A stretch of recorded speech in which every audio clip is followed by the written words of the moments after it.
আপনার কাছে যদি দুন্দুল সবজিটা থাকে, এই দুন্দুল দিয়ে মজার রান্না কিন্তু করে ফেলা যায়, যা রান্না করে নিতে পারলে অন্য আর কোনো তরকারি রান্নার দরকার হবে না।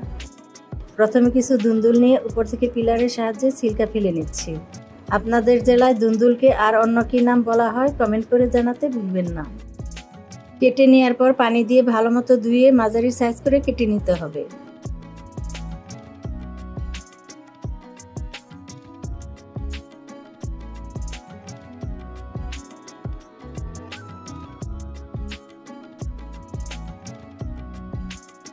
ঠিক একইভাবে 1 কেজি পরিমাণ ধুন্দুল এভাবে কেটে এই রান্নায় ব্যবহার করব।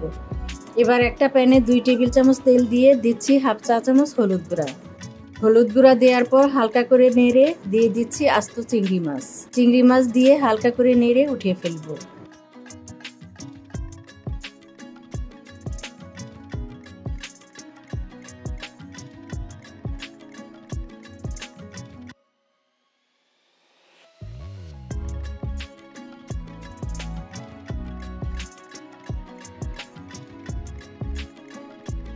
এবার এই তেলেই দিচ্ছি পেঁয়াজ কুচি হাফ কাপ পরিমাণ। পেঁয়াজ দিয়ে ভালো মতো নেড়ে জাল করে নিচ্ছি।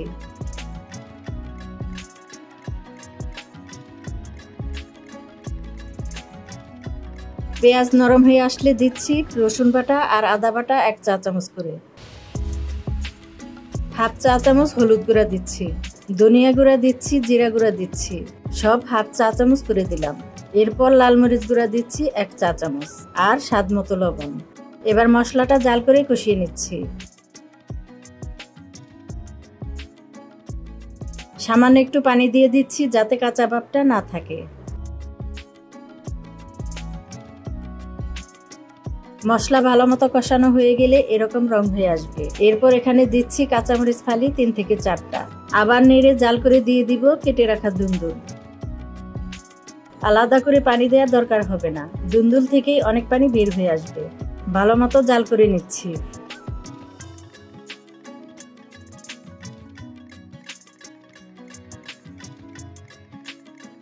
2 থেকে 3 মিনিট জাল করার পর এরকম পানি বের হবে আর দুন্দুলগুলো নরম হয়ে আসবে।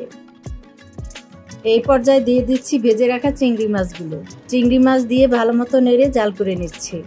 এই রান্না হলে আর অন্য কিছুর দরকার হয় না, এই তরকারি দিয়ে একবেলা খাওয়া হয়ে যায়। ভালো মতো সবকিছু সেদ্ধ হয়ে আসলে চুলা থেকে নামিয়ে নেব। একটু পানি পানি থাকলেই এই রান্নাটা খেতে বেশ ভালো লাগে। পরিচিত একটি রান্না যা সবার বাসাতেই কম বেশি রান্না হয়। ভালো লাগলে আপনারাও রান্না করে খেয়ে দেখতে পারেন। আজকের মতো বিদায় নিচ্ছি। সবাই ভালো থাকবেন, সুস্থ থাকবেন। আল্লাহ হাফেজ।